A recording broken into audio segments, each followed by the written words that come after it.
Oh, I don't have that problem. I don't know if that's why I stay in East St. Louis or not, but it's 98% or 99% black anyway. But when you were developing your companies,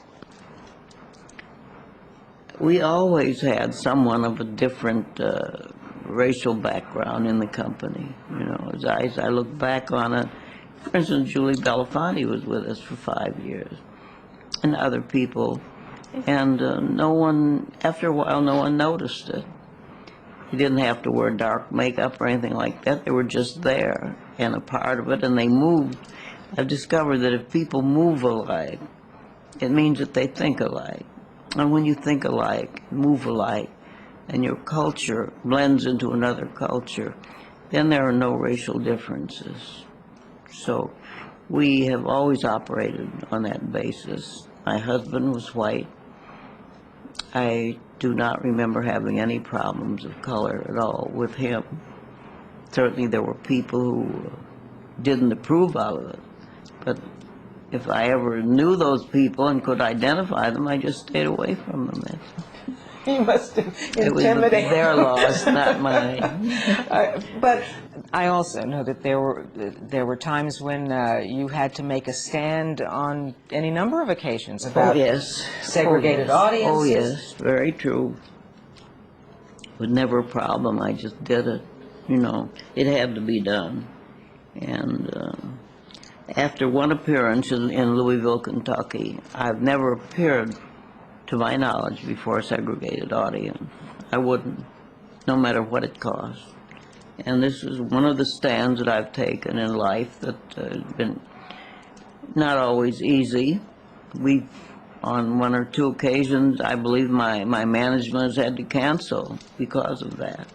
That's been years ago, and things that I don't even think about now. How difficult was it for you at the time, though, recognizing how talented, brilliant, capable, et cetera, that you were and are, but that you still had to deal with nonsense like people saying, well, you can't come in here, you can't sleep in this hotel, you can't. How did you emotionally reconcile that?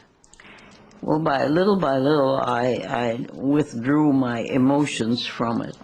I just simply said, look, if I cannot stay in this hotel, and I had a white husband and usually a white secretary by circumstance, if they couldn't find a place for me to stay or didn't, I just would go to some other place. I never yet have had to move, to my knowledge, to a black neighborhood because I couldn't find space in a white one.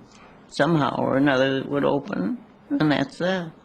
And I didn't have time to question it or wonder about it or feel about it. I just did. You know, just went ahead and did. I think sometimes we have to do that. I think sometimes we look for problems and they exist, but we don't have to. They don't have to be a part of our lives. Sometimes I would feel sorry for people who were so blind as to practice discrimination. But most of the time, I just simply didn't have time to think about them.